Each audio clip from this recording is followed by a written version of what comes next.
Bienvenidos a nuestro episodio número 19 de Irrementes. Les prometimos que íbamos a 2.0. Yo creo que algunas personas se asustaron que era el 2.0. Básicamente es un poco el cambio. Nos tiraron bastante hate fun ahí, que la mesa era horrible, que la mesa era muy grande. Entonces los escuchamos y quitamos esa mesa, pusimos una más cómoda. También cambiamos los micrófonos. A mí me gusta bastante ese set, que es un poco mucho más flexible. Les recordamos también que nuestros episodios los pueden encontrar en Spotify, YouTube, en la aplicación de Televicentro, TVC Play, para que vayan a ver el anterior que estuvimos con nuestro buen amigo Onan Fugón hablando de las noticias falsas en las campañas electorales. También hemos tenido, y aquí le mandamos un gran saludo a la abogada Cosette López, nos solidarizamos con ella, tanto también con la abogada Ana Paola Hall, y como lo decía la promo, el tema de hoy decidimos traer a un abogado que es experto en este tópico electoral para que nos cuente y nos dé esa otra versión de lo que ha estado diciendo, digamos, esa maquinaria que tiene el gobierno en este momento sobre todo lo que está pasando en el proceso electoral. Como lo decía la promo también, nosotros aquí lo que vamos a desmenuzar es ese famoso Plan Venezuela, todo el manual que tiene el Plan de Puebla, qué es lo que pasó en Venezuela en el 2024. No les voy a dar más preámbulo, le damos aquí la bienvenida a un buen amigo y también muy respetado abogado Lobo, que tiene gran experiencia en estos temas. Abogado, ¿qué tal está? Buenas, Kevin. Un placer para mí venir a compartir con usted en este set y con el ánimo de orientar a nuestros hermanos hondureños. Y es más, un abrazo a todos nuestros hermanos hondureños en cualquier parte del mundo que se encuentren, que hoy pues tenemos una lucha histórica aquí en el país, ya que vamos a una contienda electoral que solo hay dos polos, uno izquierda, uno derecha, unos porque queremos conservar nuestra democracia y recuperar la institucionalidad que en este momento no la tienen secuestrada, no hay respeto a la ley, no hay respeto de nada y nos corresponde recuperar la institucionalidad y devolver un Estado de Derecho realmente funcional para beneficio de todos los hondureños. Abogado, cuéntenos un poco de su trayectoria, de su carrera y cómo llega, digamos, y esa experiencia que usted tuvo en el Consejo Electoral. Mire, durante mi vida llegué aquí a Tegucigalpa el 88, vine becado a la Academia de Policía, fui cadete de policía en el 88, pero tuve una caída en, en mis cuestiones académicas en una de las clases y debido a eso me tuvieron que despachar y me mandaron ahí a prestar servicio a los Cobras y estuve como 3, 4 meses.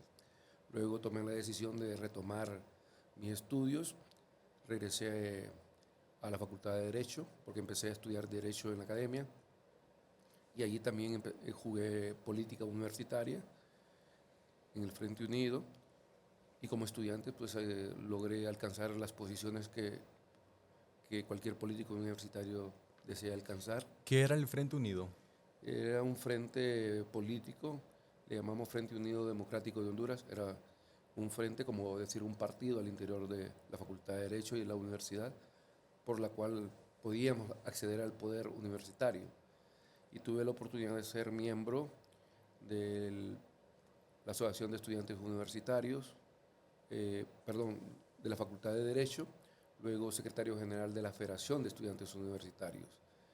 Y también un alto honor haber sido miembro del claustro pleno, que es la máxima autoridad de la universidad. Y incursioné en política nacional en el Partido Liberal como 30 años, pero ahí las cosas estaban un poquito cerradas, entonces tuvimos la oportunidad de salir un par de años a contribuir con un partido que se llama Alianza Patriótica, que su presidente es el general Romeo Vázquez Velázquez, un buen amigo, una persona que admiro mucho. Y en esa experiencia política a través de la Alianza Patriótica logramos obtener 4 diputados, una alcaldía y como 40 regidores, y eso me permitió que el partido entrara en negociaciones en la conformación del órgano electoral. Me sometí al escrutinio público cuando se abrió la invitación por parte del Congreso. estuvimos en audiencias públicas y pues logramos alcanzar los porcentajes que se requerían y el apoyo del Congreso, y de esa manera me eligieron como consejero suplente del Consejo Nacional Electoral del 2019 al 2024. Tuve 5 años y fue una experiencia muy bonita. Aprendí mucho sobre la materia electoral y también he visto y lamento de cómo quieren instrumentalizar la institucionalidad con líneas mediáticas a favor de cualquier fuerza política. Y eso es doloroso porque la función del órgano en sí es ser un árbitro, es administrar el proceso, darle las garantías al proceso. Y lo que hemos estado viendo en los últimos días, pues da pena que, y les digo yo que es una falta de respeto más bien llamarle a ciertos individuos consejeros cuando son prácticamente unos vulgares activistas partidarios que solo persiguen intereses que beneficien a su partido, y de eso creo que no va de acorde con el objetivo del Consejo Nacional Electoral y la visión del Consejo Nacional Electoral. En estos últimos, vamos a llamarle 20 años o 24 años, ¿usted recuerda que se haya dado ese tipo de conflictos así de fuertes en el Consejo Nacional? Mire, voy a hablar de estas dos experiencias más cercanas. Bueno, yo participé en el 2017 siendo miembro en representación del Partido de Alianza Patriótica en el Consejo Consultivo. Siempre han habido algunas diferencias, pero se han sabido sortear de la manera inteligente, sin presiones como las que estamos viendo ahora, que como dirían en mi pueblo, y discúlpeme mi francés, que a huevo hay que acomodar las cosas que me convienen a mí. Y eso creo que no puede darse. Creo que para eso estamos en una era donde la civilización tiene que prevalecer y el diálogo y los acuerdos se deben de dar. En el 2017 recuerdo que hubo una empresa que estuvo a cargo del proceso del escrutinio y la transmisión y el TREP en las primarias. Sin embargo, cuando íbamos a las generales, el Partido Liberal en aquel momento, que tenía como candidato al señor Zelaya, estaba en desacuerdo con esa empresa porque él tenía sus dudas sobre esa empresa. Y se hizo una presión. Pues al final, todos los partidos que estábamos ahí, cada quien puso un técnico para que evaluáramos esa empresa o que evaluáramos el trabajo que había hecho esa empresa. Se evaluó, se hizo una auditoría, todo el mundo contento, feliz. Sin embargo, siguió la presión, hasta el grado que el órgano electoral en ese momento decidió, cuando lanzó nuevamente la licitación para contratar, no tomó en consideración esa empresa, sino que vino una empresa colombiana, lo que indica que Mapa Soluciones no estuvo en las elecciones generales, como nos han venido teniendo ahí una historia. O sea que es falso lo que han estado... Bueno, lo pueden probar ustedes, ahí están los archivos. Esa fue una discusión bastante fuerte, recuerdo, al interior del Consejo. Del Consejo Consultivo de aquel momento. Y recuerdo una anécdota también de ese momento cuando Libre siempre ha tenido algunas líneas mediáticas electoreras. En aquel momento cuando Libre discutía y había agarrado la bandera que los muertos votaban. Y ahí salió aquella famosa frase del entonces presidente de ese órgano electoral que le dijo: si no quieres que los muertos voten, pone vivos a las mesas. Entonces, eso le da a entender que el control del proceso de una u otra manera descansa de la honestidad y la pulcritud que tienen los miembros de la mesa. Que los miembros de la mesa deben de tener un concepto de lealtad al proceso y respeto al país y respeto a esa voluntad soberana que se va a ir a depositar ese día en las urnas. ¿Por qué cree?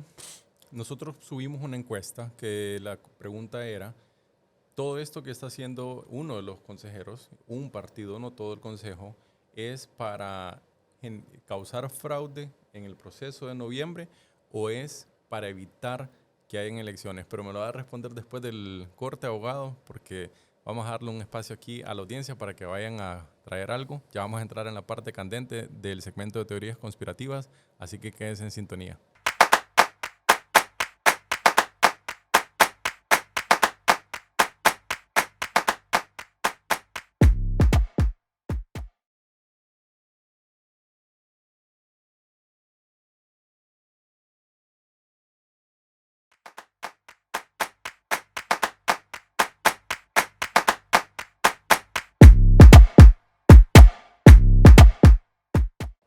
Gracias por seguir en sintonía. Aquí estábamos platicando con el abogado Lobo justamente del frente a frente de esta semana en el que nosotros le íbamos a mostrar el video, pero ya Renato se nos adelantó, pero vale la pena recordarlo en el sentido de qué es lo que decía la abogada Rixi Moncada.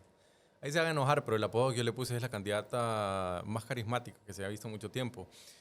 Ella lo que mencionaba, o no me voy a adelantar, ¿qué es lo que decía en el 2021, abogado? Mira, lastimosamente en el Consejo Nacional Electoral se siguen manejando las mismas matrices y líneas mediáticas de 2021. Y lo que decía la candidata del partido de la estrella fugaz, porque si tú le ves, hay una cola ahí que parece una estrella fugaz. Que en ¿De qué año es esa estrella? ¿Cómo? ¿De qué año es esa estrella? No sé, yo creo que en la historia de Honduras van a pasar como una estrella fugaz por los desaciertos que ha tenido este gobierno en la oportunidad que le ha dado la sociedad hondureña de administrar la cosa pública. Bueno, lo que decía en este video la abogada Rixi Moncada le recalcaba, como decir, a la oposición en ese momento, era que en el Consejo Nacional Electoral solo hay dos formas de tomar decisiones. Una por unanimidad y otra por mayoría. Y en este video ella resalta que la mayoría es la que manda. ¿Cuántos consejeros hay? Solo para ponerlo siempre en contexto. Fíjate que, es más, a unos amigos de los medios le he venido diciendo yo que en la integración de este consejo hemos cometido un error. Solo hemos visibilizado a los 3 consejeros propietarios, pero el órgano electoral tiene 5 funcionarios, 3 consejeros propietarios y 2 suplentes. Y los suplentes están para suplir la vacante de cualquier ausencia de uno de los propietarios, de cualquier propietario. ¿Por qué solo 2 suplentes? Yo estoy aprendiendo algo nuevo. ¿Por qué solo 2 suplentes y no 3? Bueno, se ha considerado así porque no es que es un suplente para cada propietario, sino que es un suplente para todo, 2 suplentes para todo el órgano. Por eventualidades. Para eventualidades. Y es más, el órgano anterior tenía 3 propietarios y solo un suplente. En esta ocasión se dieron 2 como para prever eso, de que los suplentes estén alineados con alguno u otro propietario. Lastimosamente, en el momento de la elección de este nuevo consejo, se les olvidó ese esquema y en la negociación permitieron que los 2 suplentes los escogiera una sola fuerza política. Y en aquel momento fue el señor Redondo, cuando él todavía decía que era PCH. Entonces ellos se autodenominan que no son representantes de Libre, sino que son de PCH. Sin embargo, tú ves hoy qué fuerza política representa el señor Redondo, que es de Libre. Por ende, si él nominó a estos 2 suplentes, considero yo que también obedecen a esa corriente política. Disculpe mi ignorancia, abogado, pero yo no sé, digamos, a detalle qué rol tienen los suplentes en el consejo, pero si son de PCH, ¿qué dijeron ellos cuando se extinguió el PCH como partido? Bueno, la verdad que quien los nomina es un partido político, pero una vez que son electos, ellos deben de responder por sus actos como individuos. Por ende, a quien eligió el Congreso fue a Julano de Tal, no fue a Julano de Tal de partido. Y aún desapareciendo el partido, ellos siguen fungiendo como funcionarios del órgano electoral. Es decir, que en el 2021 lo que decía en este video, Rixi, es que por mayoría o por unanimidad, quiere decir 2 contra 1 o 3 votan a favor o en contra de una decisión. Sí. ¿Y ahora qué es lo que dice? Bueno, es más, anoche, bueno, anoche, día jueves, el señor Renato se lo recalca a Marlon cuando le pide una llamada, le dice, escucha lo que dice Rixi, escucha lo que dice Rixi, que las decisiones también se pueden tomar por mayoría, que son 2. Y hoy él está acusando que le han aplicado una mayoría mecánica, pero es que no existe otro tipo de mayoría en el Consejo Nacional Electoral. Es que ellos tienen eso, abogado, que vamos a ver, cuando pierden ellos en un proceso electoral le llaman golpe democrático. O sea, siempre le agregan una colita o se inventan un término para... Cuando no quieren aceptar que pierden o que van bajo en las encuestas. Mira, la verdad que es penoso que su creatividad está bastante corta. Porque si tú revisas los archivos de los medios de comunicación, vas a encontrar la misma matriz y la misma línea mediática del 2021, cuando doña Rixi Moncada era consejera del órgano electoral. Siempre habló del fraude del 2013, siempre habló fraude de 2017, siempre habló de la dictadura, siempre habló de que iba a luchar contra el fraude. Hoy las mismas líneas, tal vez le cambió alguna coma, maneja el señor Ochoa, siempre te habla que quieren montar el mismo diseño del fraude del 2013, el mismo diseño del fraude del 2017, y que el bipartidismo quiere hacerle fraude, y el día de hoy ya aparecieron con un componente, que ya se ha probado, que hubo fraude, porque eso lo dijeron los testigos en las cortes de Nueva York, y que fue financiado por el narcotráfico, que no sé qué, que no sé cuánto. No tienen creatividad, y el hecho es que parece que no se han dado cuenta que hoy son gobierno, no son oposición. Abogado, y la pregunta que le hacía antes del corte es, ¿usted por qué cree que están atacando mediáticamente la decisión que tomó las 2 consejeras, que tomaron ambas consejeras, que ya vamos a explicar lo que es ese paso adicional de verificación, pero usted cree que lo que están buscando es ellos generar un fraude o lo que están buscando es ellos evitar que hayan elecciones? Mira, yo parto de poner varios escenarios. Uno, la decisión, ellos hoy aparecen diciendo que quieren cambiar las reglas. No, las reglas fueron tomadas hace días, hace casi más de mes y medio. Y sobre esas reglas, sobre el procedimiento que se va a implementar en las elecciones, en la parte de sistema, ya fue discutido, y en base a eso fue que se elaboraron las bases de condición. Y una vez que se elaboraron las bases de condición, pues se lanzó al público para que las empresas vengan a ofertar. Hubo una otra manera, don Ochoa manifestó estar inconforme, pero está ahí. Pero lo veo yo que han aprovechado esta situación por la situación política que está viviendo el partido en gobierno, que se ha sentido golpeado por algunos acontecimientos que se han dado. Pero ¿usted cree que lo que están buscando ellos es que no haya elecciones y le tocar elegir o...? Es una cortina de humo. ¿Para qué? Mira, el día lunes, antes que existiera la manifestación en frente del Consejo Nacional Electoral, donde iban a recibir las ofertas de las empresas, y es más, las empresas no solo están ofertando un componente, están ofertando 4 componentes. Un componente es el TREP, otro es el escrutinio y otro es la divulgación. y otro es compra de equipo. Son 4 componentes. Si tú recuerdas, esa mañana, a primera hora, ¿cuál fue la noticia que hubo en el país? Sí, que no dejaban entrar a la... O sea, ir a hacer la oferta. Yo quería ir a presentar una oferta para alguno de esos y no me dejaban...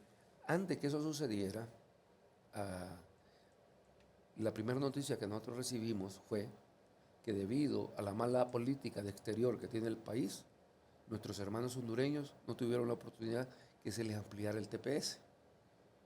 Y eso viene y lo golpea por su mala política.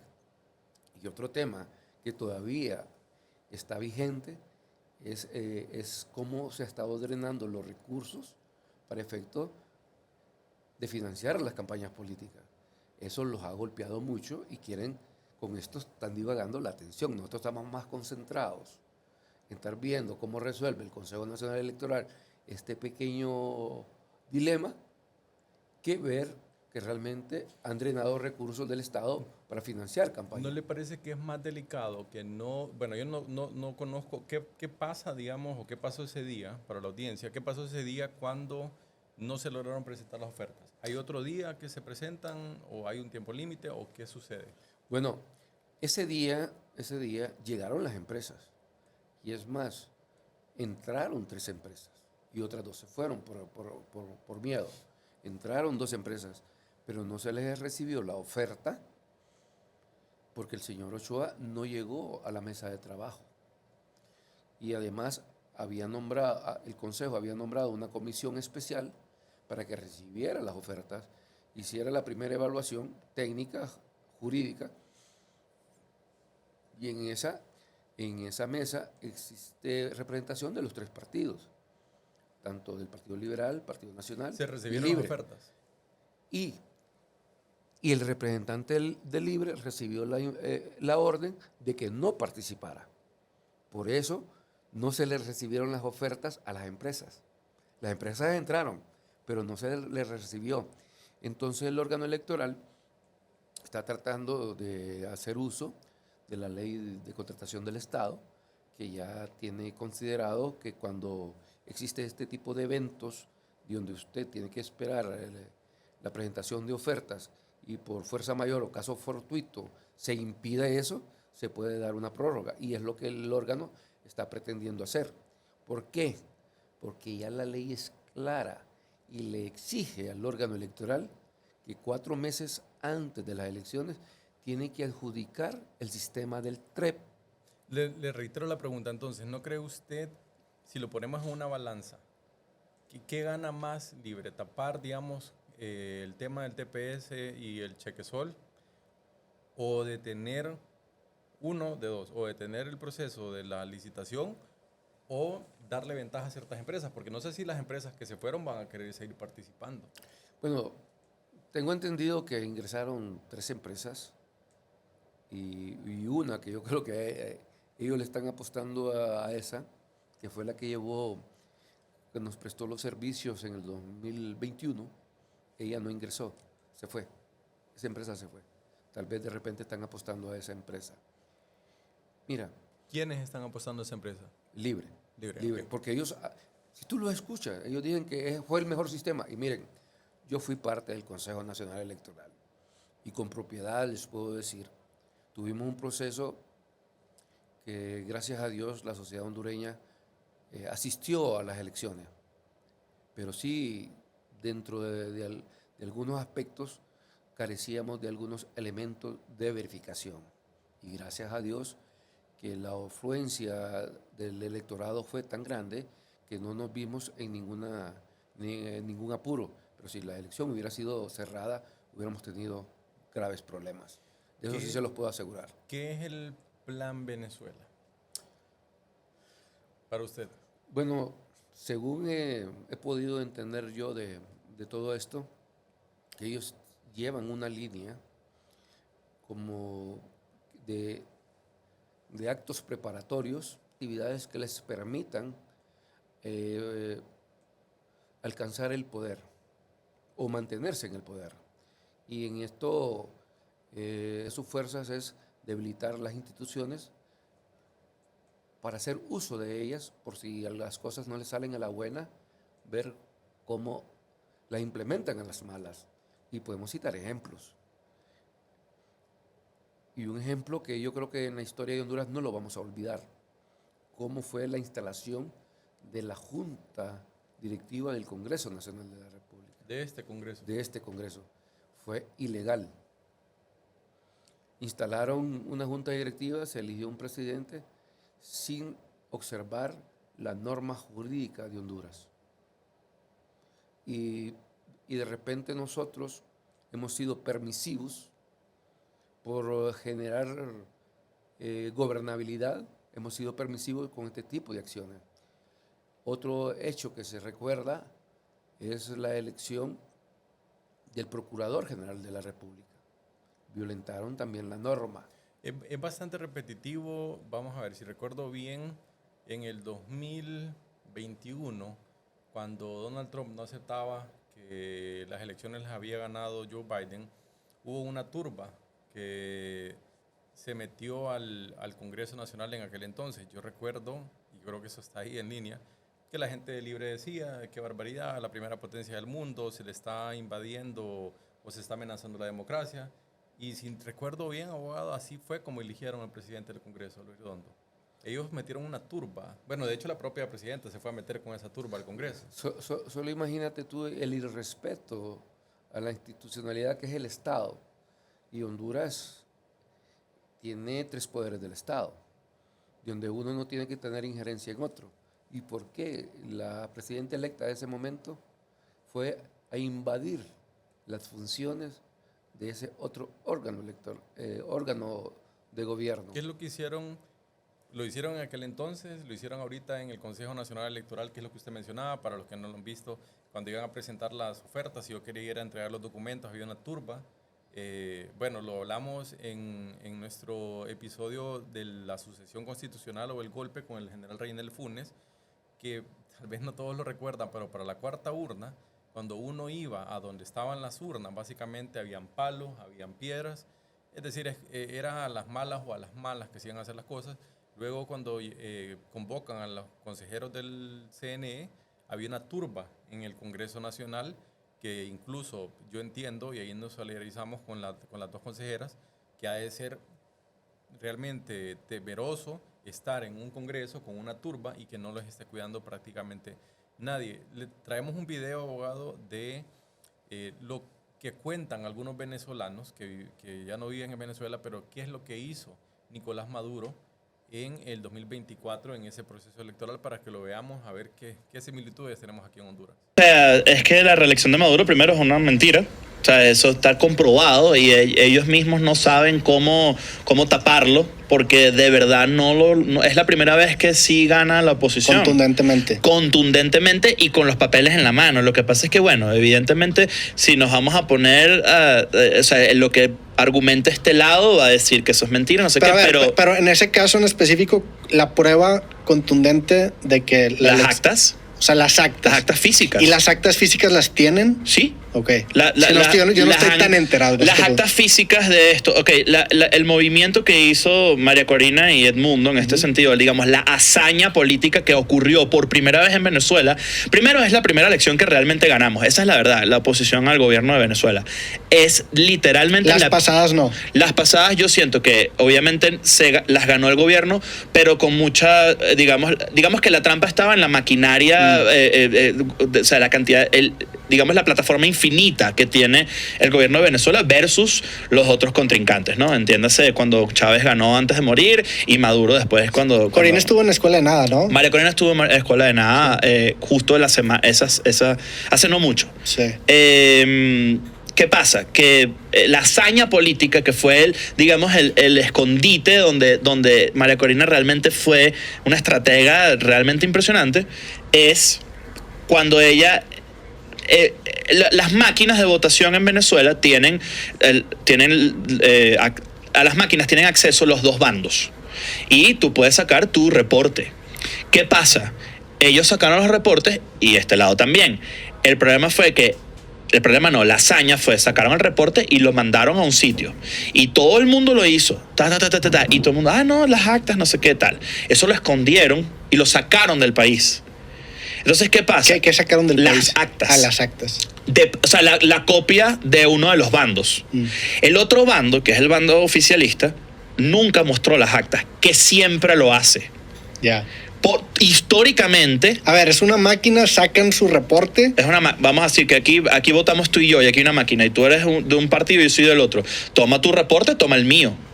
Y tú nuestro reporte dice lo así. mismo. Nuestro reporte dice lo mismo. Las actas son las que se llevan a otro lado. Exacto. Y tan es así que, independientemente de lo que sea, el CNE, que es el Consejo Nacional Electoral, es un ente gubernamental claramente oficialista. O sea, porque todos los que lo conforman son oficialistas y tal. Y es la primera vez en la historia de la democracia venezolana, entre comillas, que no sacan el resultado basado. O sea, la página no está actualizada. Y no vas a ver los reportes ni ves las actas, cosas que han hecho toda la vida. ¿Por qué no lo hicieron este año? Porque es evidente. Ahora, ¿qué pasó? La magia y digamos que la hazaña fue que lograron sacar toda la información, 85% de las actas, y la escondieron y la sacaron fuera del país. Y todo el mundo, y le hicieron una gira, básicamente, mundial, donde dijeron, aquí están los papeles. Aquí están. En el caso Pero a ver, cuando dices esa gira de actas, te refieres a los reportes. Los reportes, claro. Los reportes de la casilla individualmente. Exacto, los reportes por zona, tipo Sí. por Y ya centro de después votación. tú computas y sacas cuántos fue la Claro, la es que cada votación. máquina además tiene su... O sea, por ejemplo, si esta es la máquina número 14.200, entonces aquí 14.200 Sí. ganó tal persona por Sí. tanto, no sé qué. Y tú contabilizas eso y eso fue el trabajo que hicieron ellos. Sacaron todo eso manual, lo contabilizaron y además lo escanearon y lo montaron en una página donde está el registro. Y es como que, ok, ¿tú dices que esto es mentira? Sí. Compruébamelo, saca las tuyas. ¿Y o sea, ¿qué porcentaje tenía cada candidato en eso? Estás casi 70-30. 70-30, Ujú. sí. Y es lógico. O sea, para la persona que vive en Venezuela, que entiende Venezuela y que de verdad la vive, y no permitieron votar a las personas que viven afuera. Ya. Porque hubiera sido mortal. Hubiera sido... No, pues Hay sí, 8 millones de personas afuera. Sí, sí, Entonces sí. es como, hubiera sido destructor. Ya Sí, fue. Que eso también siempre ha sido mi acercamiento al tema de que pues todos los testimonios que yo tengo platicando con gente que sale de Venezuela es que está de la chingada, o sea, que quieren... Bueno, el tema de Venezuela, abogado, ya lo conocemos, no vamos a entrar en ese detalle, pero ¿qué opinión le merece, digamos, de todo ese proceso que se hizo en 2024? De lo que él decía, de esconder las actas, etcétera, etcétera, etcétera. Hay algo que hay que dejar bien claro ahí, que ahí no fue el sistema que falló. Más bien el sistema le permitió a la oposición, a doña Corina Machado, montar una estrategia. Ahí quien falló fue la institucionalidad que dio por ganador a alguien sin los datos y sin mostrar en qué soporta el soporte sobre esos resultados. Es como que aquí el Consejo Nacional Electoral el 30 de noviembre diga, y es más, en Honduras no se da eso. En Honduras lo que se hace solo se informa. El TREP solo es un acto informativo que hace el Consejo, 3 horas después, que dice, hemos recibido tantas actas de tal lado, y los votos que computan estas actas son estos, esto para Julano, esto para Sutano, esto. Ahí no se declara a nadie ganador. Y allí sí. El órgano electoral declara esa misma noche a alguien ganador cuando no tenía las pruebas. Y el Consejo Nacional Hondureño, gracias a Dios, en esta ocasión, tiene 3 fuerzas políticas y que también tienen opción, 2 de ellas, a acceder al poder de la nación. Pero porque aquí todavía el gobierno no ha logrado tomar posesión total del Consejo, Sí. como ocurrió En Venezuela. Venezuela depende directamente del gobierno, el órgano electoral. Es decir, solo apareció un señor ahí diciendo, y el ganador es Julano. Pero bueno, no vimos ni un documento soporte que diga que efectivamente ganó ese Julano. Y aquí cuál es entonces, lo vamos a decir, aquí cuál es la rabieta que tiene el consejero con lo que propuso Ana Paola Joly y José López. Mira, yo más que tenga razón, más lo veo como un acto de desesperación y montar ya desde ya una narrativa de que le quieren hacer fraude, usando la misma bandera política de hace mucho tiempo. Porque yo te puedo describir todo el proceso. La narrativa es para decir que les hicieron fraude en noviembre de 2025, o sea, les hicieron fraude y por eso perdió Rixi Sí. para quedarse. ¿O por qué? Es como anticipando que no van a aceptar el proceso. Y eso no es democrático. Para quedarse, entonces, Para básicamente. claro, ellos aspiran a quedarse. Ven, a veces, mira, hay una teoría, la ventana de Everton, que te hablan sobre algo prohibido tantas veces que al final lo vienes aceptando como natural. Y por eso les digo, soy de la opinión que tengamos cuidado con eso de decir que no vamos a tener elecciones o que Libre va a ser fraude, que Libre se va a quedar con fraude. Porque al final, si eso sucede, ya sabíamos que se iba a quedar con fraude. Y eso es algo que no podemos aceptar y es un fenómeno que existe psicológicamente que le llaman la ventana de Everton. Y a eso tenemos que tener mucho cuidado, porque ellos están apostando a eso, a que lleguemos a ese conformismo. Ya sabíamos que se iban a quedar y que... Bueno, ya lo hicieron en las internas cuando retrasaron todo el proceso para que la gente no se fuera a su casa y no fuera a votar, que le salió guaya porque la gente se quedó, aunque se desvelara, se quedaron ahí hasta ejercer el voto. Yo creo que voy más allá de eso, hacer gastar al Estado sobre un proceso que es una mentira, es una burla, porque ellos al interno no tenían ningún tipo de competencias. ¿Quién no sabía quién era su candidata? ¿Quién no sabía más o menos quiénes iban a ser sus diputados, sus candidatos a alcalde? Entonces, más por hacer un ejercicio político, más es una farsa que han hecho gastar millones y millones al Estado de Honduras sobre algo que no era nada novedoso y ellos administraron la mesa. ¿Usted considera entonces, bueno, aquí lo que vamos a concluir en este segmento es que, y el consejo, pensaré yo, pues al menos de esta primera parte, es que hay que salir a votar más allá. Incluso yo invitaría a la audiencia, más a los jóvenes, que participen en mesa, que es lo importante, porque el voto es necesario, pero igual se puede votar cuando uno está en mesa. El poder garantizar que se dé ese proceso, yo coincido con ustedes, no decir que es que no van a haber elecciones, porque probablemente eso es lo que ellos buscan, pero aquí en el siguiente segmento vamos a llegar ya a nuestra parte de En Voz Alta. Traemos unas entrevistas de jóvenes, incluso algunos de ellos estuvieron en mesa, que nos contaron su experiencia de las internas y de qué es lo que ellos creen que va a pasar en noviembre. Así que sigan en sintonía y regresamos en breve.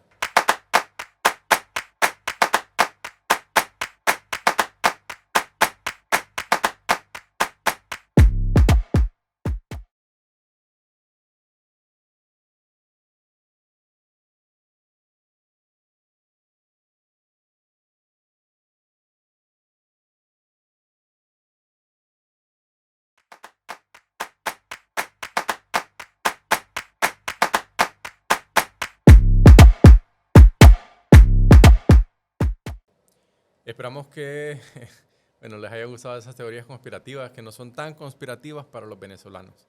En Venezuela ya lamentablemente es una realidad lo que han vivido por décadas, esa dictadura. Yo tuve la fortuna, pero no es la fortuna para ellos, tal vez, de conocer a muchos venezolanos cuando estuve en Texas. Y aquí en Honduras ya tenemos un montón de venezolanos, lo vemos en los semáforos también, que nos pueden contar en carne propia lo que vivieron. Ya vimos justamente cuál fue ese plan Venezuela, del tema de no publicar las actas. Aquí realmente las tesis que tenemos son un poco diferentes. Lo decía también el abogado Lobo, que tenemos esa ventaja de que tenemos dos realmente guerreras ahí en el Consejo Nacional Electoral, que nos dan cierta esperanza de que no vaya a pasar como en Venezuela, que escondieron las actas y todo lo demás. Vamos a ver, ¿usted cree que sea probable en este punto de que se cumpla esa otra teoría conspirativa de que pongan a los suplentes, que usted me comentaba antes? Mira, la ventaja de la ley electoral, y bueno, un aplauso para las consejeras que han hecho su papel y esperamos sigan en esa misma línea y con esa misma postura. Mira, la ventaja de la ley electoral, que solo se puede sustituir a un propietario nada más, a uno. En todo el proceso. Es decir, por la ausencia de un propietario, solo puede subir al pleno un suplente, no dos. Ok. Es decir, no podemos tener un propietario con 2 suplentes generando pleno, solo uno. Y aquí, pues, las amigas tendrán que hacer todo lo posible por no enfermarse, por mantenerse siempre al pie de la bandera, para no dar esos espacios. La han tratado de intimidar, eso ha sido noticia y me ha tocado a mí para dar mi opinión también. La han tratado de intimidar con rumores que le van a hacer requerimiento fiscal, que el Congreso la va a cambiar y toda esa situación. Creo que el proceso hondureño es diferente al venezolano en ese sentido y hay que decirle a la sociedad hondureña que no se deje sorprender, porque además de que esta información que va a transmitir la Junta Rectora de Voto al centro de cómputo, a los partidos políticos y a los medios de comunicación, también de manera física, van a existir 5 copias certificadas. Y una copia de esa es para el Libre, una copia de esa es para el Partido Liberal, otra copia es para el Partido Nacional, otra para la ADC y otra para el Pino. Es decir, que esa información está duplicada. Y para hacer un fraude tendríamos que corregir todas esas actas. Por eso es recomendable que las fuerzas políticas tengan la capacidad de cubrir al 100% de las juntas rectoras de voto y reiteramos que manden gente con altas capacidades y leales al proceso democrático de Honduras, que no vayan a permitir que vaya a llegar un mal hondureño a tratar de comprarlos para acomodar a sus intereses el acta que esa mesa tiene que producir al final del día. Fíjese que en este segmento, abogado, vamos a ver unas entrevistas de jóvenes que curiosamente unos de ellos estuvieron en mesa, nos contaron. Vamos a ver el video para que usted nos dé sus impresiones. Bueno, aquí estamos en nuestro segmento de En Voz Alta y hoy estamos con Miguel Ángel. ¿Qué estudias, Miguel Ángel? Derecho. ¿Es cierto que es porque les gusta pelear? Para algunos, no para todos. En mi caso, personalmente, no. ¿Cuántos años tenés? Cumplo 22 este mes. ¿Fuiste a votar en las elecciones internas? Sí. ¿Por qué fuiste a votar? Porque pues es un derecho que tenemos todos como ciudadanos y que es necesario ejercerlo, porque al final pues terminan habiendo consecuencias solo por el hecho de que uno dice, no, es que este candidato no me convence, o no hay ningún candidato que diga yo, va a cambiar el país, pero al final por una persona dice, pero eso es un voto que se pierde, pero al final así son cientos y cientos de personas que piensan igual y son cientos de votos que no se manifiestan, que al final, aunque tal vez no haya una persona ideal, como por decirlo así, para que esté de gobernante en el país, pues lo que nos toca es escoger lo menos peor, lo menos malo, y pues si nosotros no nos manifestamos, ¿cómo vamos a llegar a eso? Nos vamos a quedar con quienes estén, con quienes quieran quedarse, con los que quieran poner. ¿Vas a ir a votar a las elecciones generales? Sí. ¿No tuviste ninguna mala experiencia en las primarias, que no llegaron las urnas o algún retraso? No, esta fue mi segunda vez votando y la verdad es que en mi colonia nunca han habido problemas con las urnas ni nada de eso. ¿Y en noviembre por qué vas a ir a votar?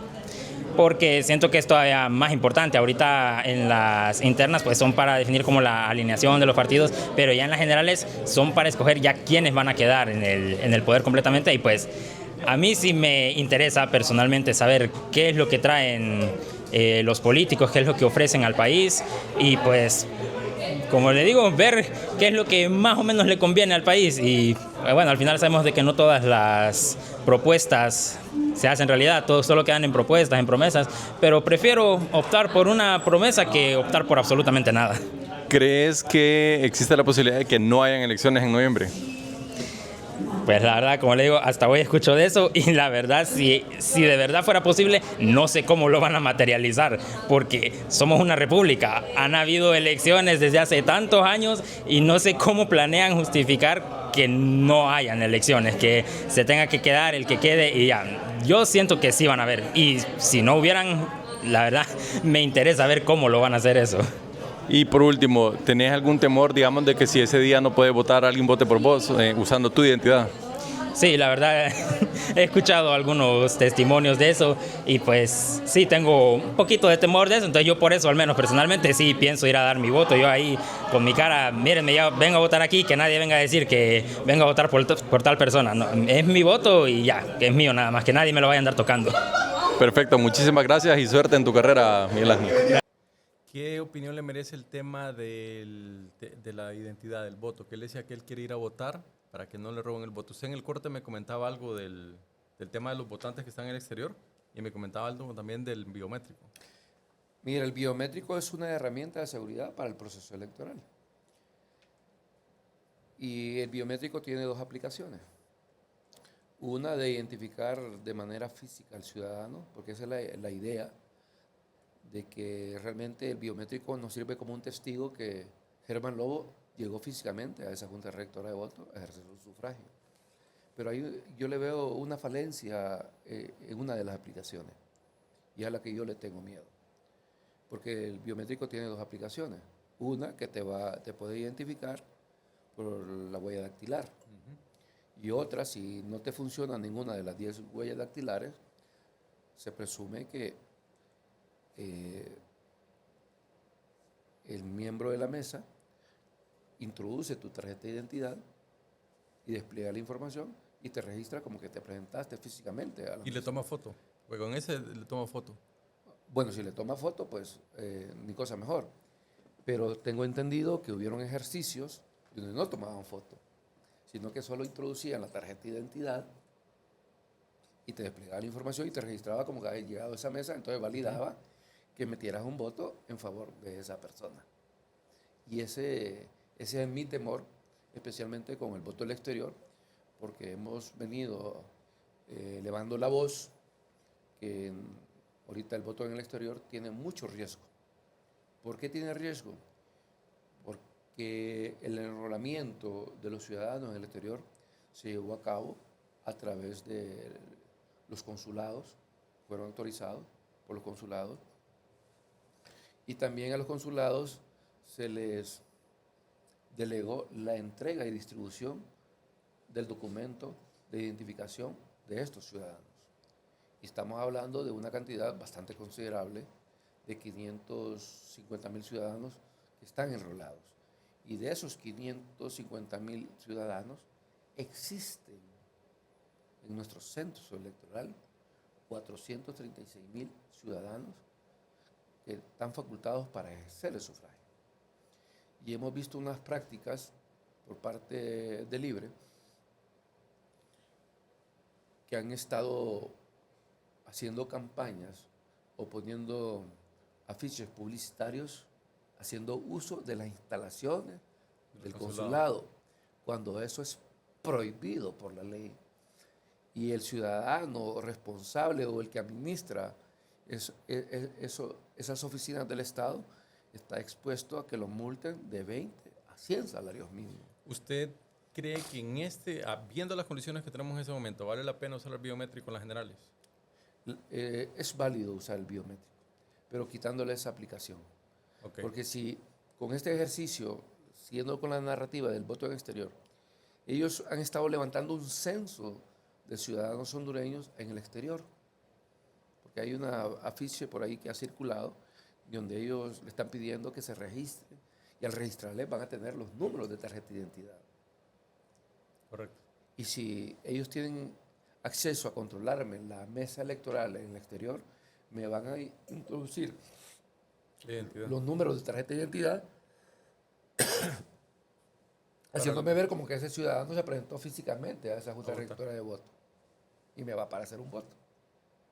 Cosa que me puede llenar de duda de la forma como se ha estado manejando la identificación de los ciudadanos en el exterior.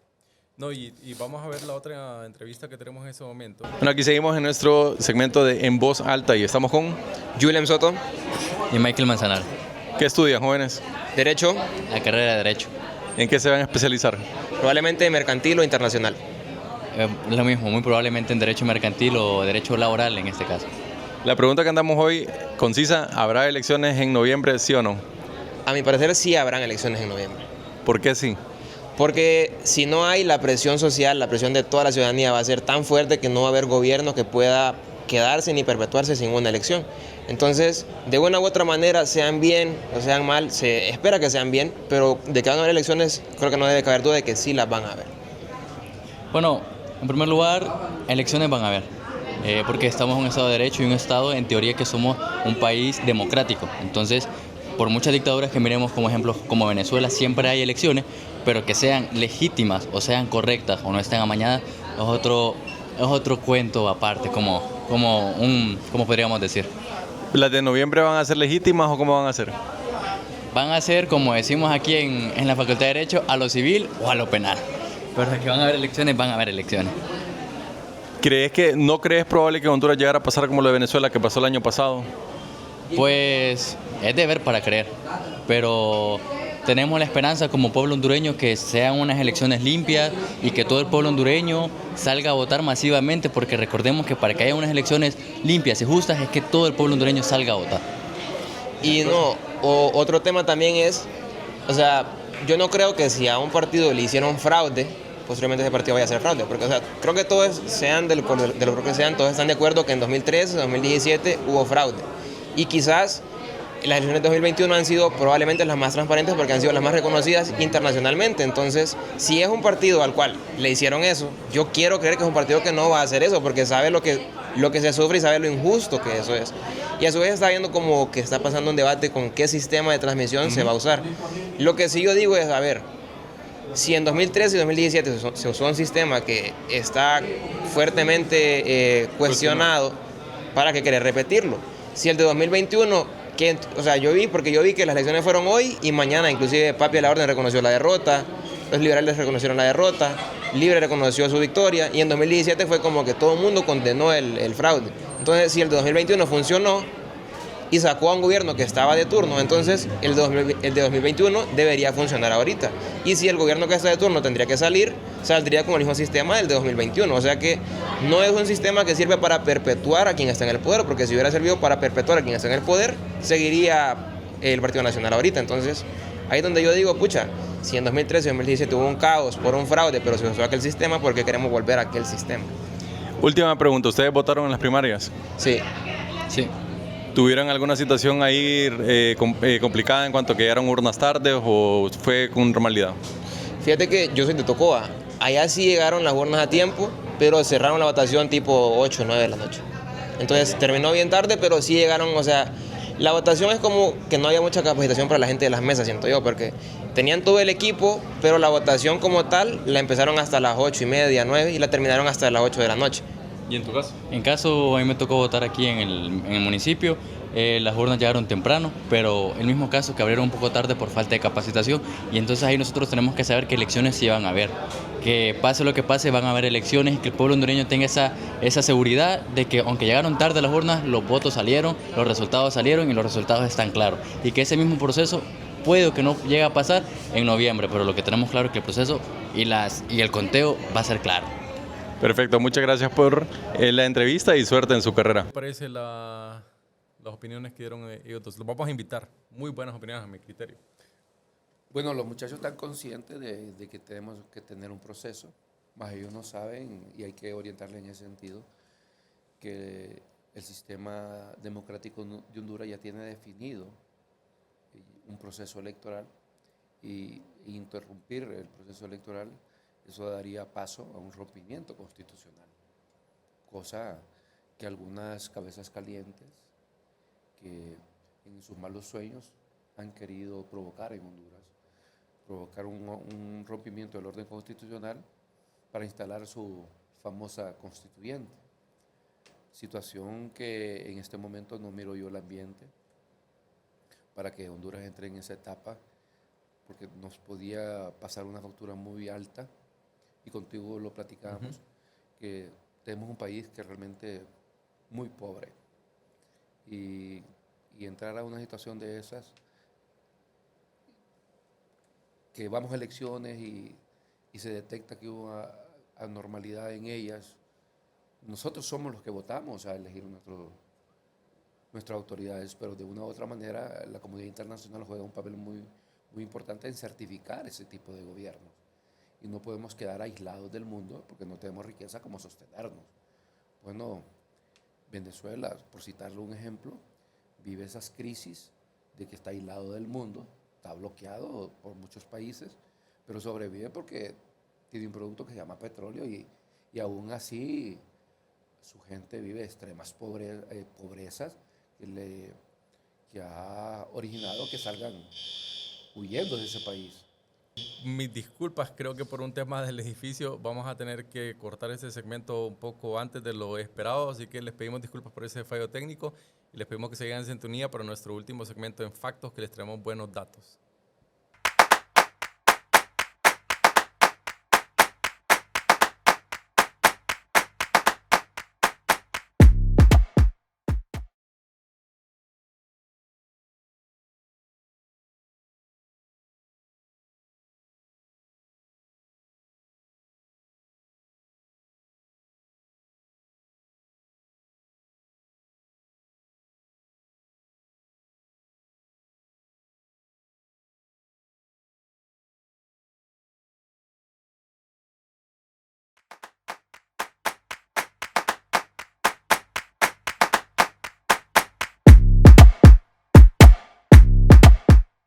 Justamente en este momento estábamos hablando con el abogado Lobo de una muy buena columna que escribió Óscar Estrada, un buen amigo que le mandamos un saludo, lo tuvimos aquí también cuando estábamos hablando de todo este tema del narcotráfico, de los libros que él ha escrito.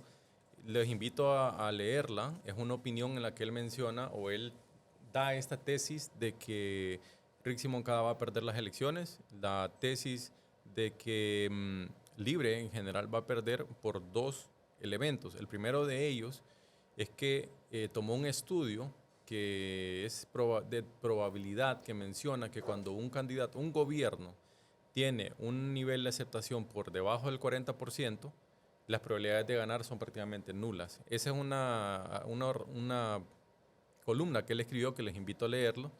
En esos gráficos básicamente lo que él agarró fue varias encuestas. Nosotros le vamos a mostrar una encuesta en la que mencionan el nivel de aceptación que tiene en este momento el gobierno. Entonces, agarró la de Paradigma, agarró de varias y concluyó básicamente que el nivel de aceptación que tiene el gobierno está por debajo del 40%, por lo tanto, la probabilidad de que ellos ganen es baja. La vamos a ver en este momento, una de ellas. No lo vamos a aburrir con tanta encuesta. Entonces, abogado, esta es una de las más recientes en las que establece, se lo vamos a leer para los que nos van escuchando nada más por la aplicación, que para las elecciones de 2025 las proyecciones son Partido Liberal va a sacar el 37.22% de los votos válidos y va a sacar 48 diputados.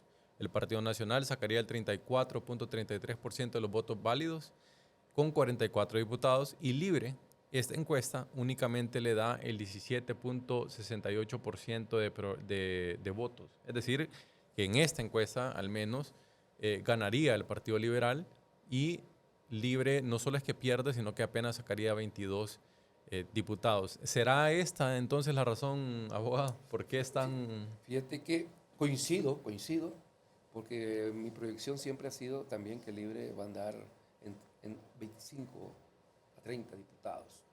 Y el Partido Liberal, pues creo que le faltan 2 ahí para llegar al promedio que yo digo que van a ser 50 diputados. Y mira, y esta movilización que tú miras en la calle, y lo voy a decir con propiedad, Libre en sus mejores momentos, cuando ellos decían que tenían el control de la calle, nunca pasaron de 548,000 votos. Ese fue el dato de la elección del 2021. Hoy ellos presumen que subieron, pero no es cierto. No es cierto. hablábamos en pausa contigo que hay un comportamiento del electorado hondureño en primarias que no pasa de 2,5 millones. Lo que cambia aquí es la distribución. Y te voy a hacer una comparación con el 2021 y el 2025. En el 2021 el Partido Nacional sacó 1.160.000 votos en internas. El Partido Liberal sacó 768.000 votos en internas. Libre sacó 548.000 cuando está en sus mejores momentos, cuando controlaba la calle. Hoy Libre, la distribución de esos votos de primaria son las siguientes. Partido Nacional 900, Libre 820, Partido Liberal 710 o 720. Tú miras la diferencia, que el Partido Nacional perdió como alrededor de 260 votos, pero esos es el clientelismo de empleados públicos, que el Libre los obligó a ir a sus internas, a presentarse, porque ni votaron tampoco, a presentarse a sus internas. Por eso ellos reflejan que tuvieron una afluencia de 820.000 ciudadanos. Que más o menos era como el 25% de esos eran nulos. Ajá, y estamos hablando, rebájale tú. Yo no soy muy bueno en matemáticas así rápido, pero rebájale tú a 820.000 votos, 168.000 votos, te queda por debajo. Por debajo. Entonces, ellos no crecieron. Y la pregunta es, esos 168.000 en las generales, ¿para dónde van a agarrar? Entonces, no han crecido. Y cada día, esta movilización que ellos tienen, mira, ellos se han nutrido siempre del caos. Y antes tenían la oportunidad de generar caos porque peleaban con el ejército y peleaban con la policía. Hoy no tienen con quién pelear. Bueno, el otro día hicimos un ejercicio nosotros cuando citaron a la consejera al Congreso, que más, ellas acudieron por cortesía porque no estaban obligadas a ir, porque ellas no le deben obediencia a ninguno de los 3 poderes del Estado. Eso que quede claro. Hicimos un ejercicio. Ellos andaban buscando con quién pelear. Y cuando nosotros decidimos retirarnos de la plaza y dimos la espalda, nos agarraron a botellazo. Que ahí salió agredida Saraí Espinal. Porque no encuentran con quién pelear, porque ellos se nutren de eso. Y se nutren diciendo que en esos enfrentamientos dejan mártires. Y en esta ocasión creo que están en desventaja porque son gobiernos, ya no van a pelear con la policía, ya no van a pelear con el ejército. Bueno, un ejemplo. El día de ayer jueves había la amenaza que se iban a ir a tomar las instalaciones del Consejo Nacional Electoral. Y no llegaron. ¿Por qué? Porque ahí estaba la policía. Y no podían ir a confrontar con la policía porque son gobierno. Entonces son todo ese tipo de cosas. Lamentablemente, esta encuesta los tiene en un 17%. Pero hoy casualmente estaba en un medio y este periodista maneja muy buena información. Y más bien nos insinuaba que yo decía que estaba en 15. Más bien él nos insinuaba que estaba en 13. Sí, de hecho, vamos a ver si aquí con la producción les podemos poner en ciertos momentos de este bloque las otras encuestas, porque son varias, pero nosotros tomamos 3 encuestas. Una es de Estados Unidos, la otra es, no recuerdo dónde, Data Road, y la otra, bueno, está también la que sacó Eric. Pero básicamente, si agarramos de las 4 o 5 que yo he visto que han sido públicas, coincido con usted, ellos están por debajo, esta es de las más altas, 17%. 7%. Es de las más altas, pero no solo eso, sino el hecho de que a medida que va pasando el tiempo, ellos van perdiendo. Este segmento por eso se llama factos, porque esos son facts. Se tiró varios factos ahorita, luego en factoriano, como decimos nosotros, porque son datos reales. Cuando uno quita el voto nulo y los blancos que tuvieron las internas, realmente caen por debajo a lo que tenía el Partido Nacional y Liberal. Ahí voy a agregar otro elemento importante, abogado, que sí voy a explicarlo nuevamente antes de que veamos el video de Cosette, que es un muy buen video, porque ella dio en el clavo con todo este tema del TREP. Lo que se agregó por parte de las dos consejeras, de lo que tengo entendido, es un mecanismo de verificación básicamente en el cual el que está en el CNE va a agarrar el acta y va a verificar que lo que el sistema puso dice 200.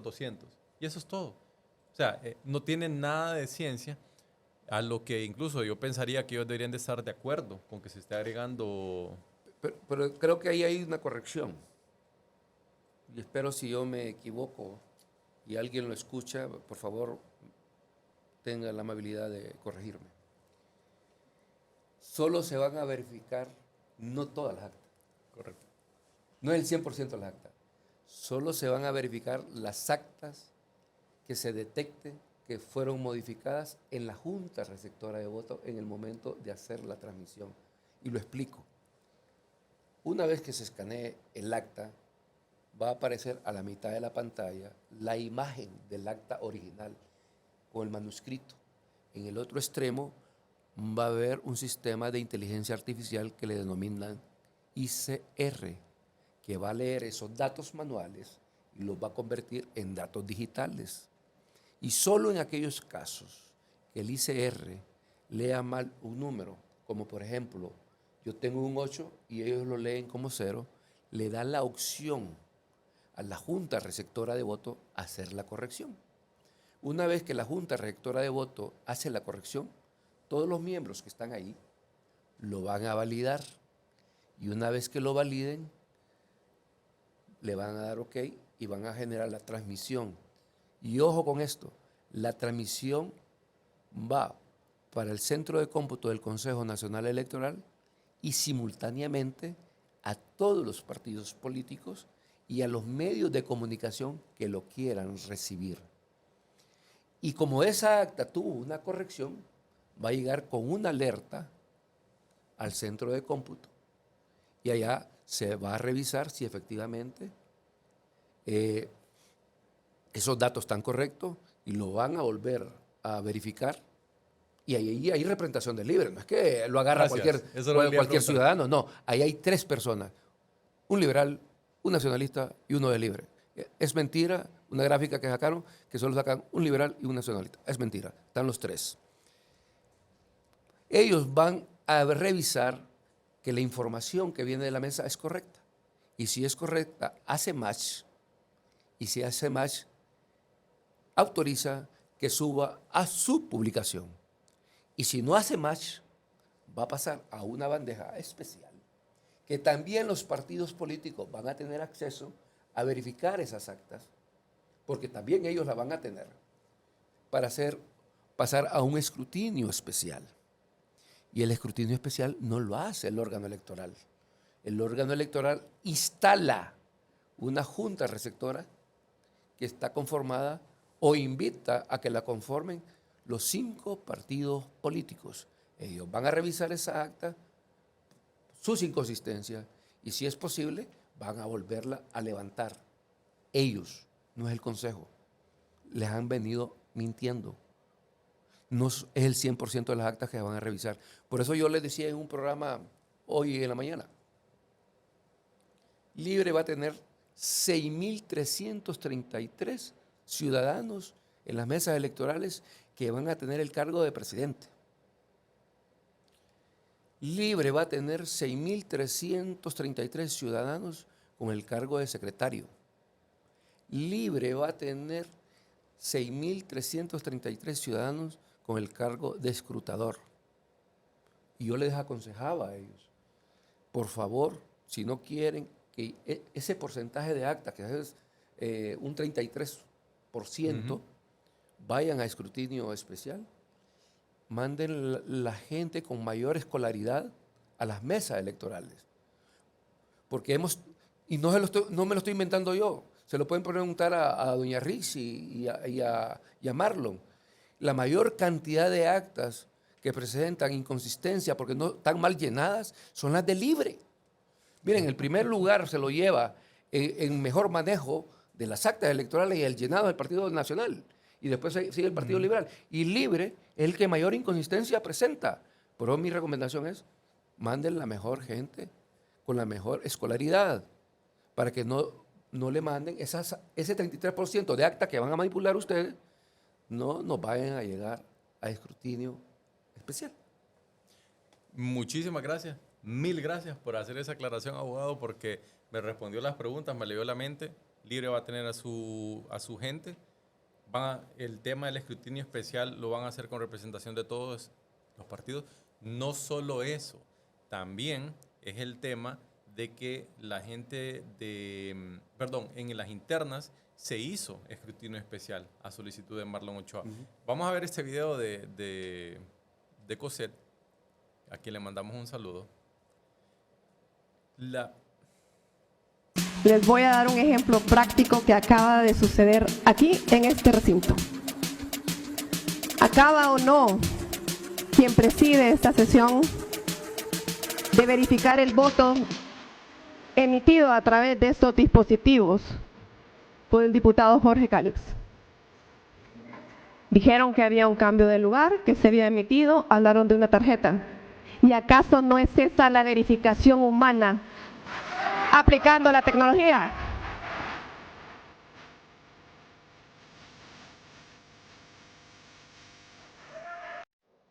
Bueno, un saludo otra vez. Aquí tuvimos a Cosette justo después de que se dio la declaratoria. Me agrada por varias razones, porque ya cumple mucho con esa línea de ser irreverente, de decir las cosas como son. Y voy a agregar o voy a suplementar un poco lo que ya mencionaba, que es lo que usted acaba de explicar. Y aquí reitero, yo estuve en una mesa, ahí tengo la foto, ahí tengo la prueba, que la gente del gobierno lo que dice es, vos estuviste en mesa, entonces no tenés autoridad para hablar.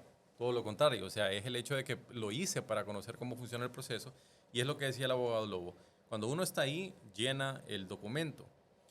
Cuando lo escanea, antes de darle clic a lo que dice transmitir, le va a decir si los números son correctos. Y porque el programa puede tener errores a propósito o por la máquina, un 3 de 354 se podría hacer un 854. Entonces hay uno, con presencia de todas las personas, como usted decía, de los que están en la junta receptora, van a ver y van a decir, no, ese no es un 8, es un 3.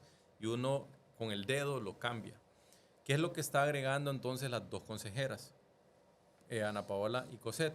Que cuando en el centro de votación, en el CNE, donde se van a recibir estos documentos, las actas que tengan algún tipo de consistencia, las van a revisar con presencia de todos los partidos, no el bipartidismo, de todos los partidos. Entonces lo que se está agregando es un paso de verificación, no se está agregando un tema humano, porque le voy a dar qué otro elemento se podría dar. ¿Qué pasa si se transmite un acta y no se corrige ese 8 que se dijo previamente en el CNE?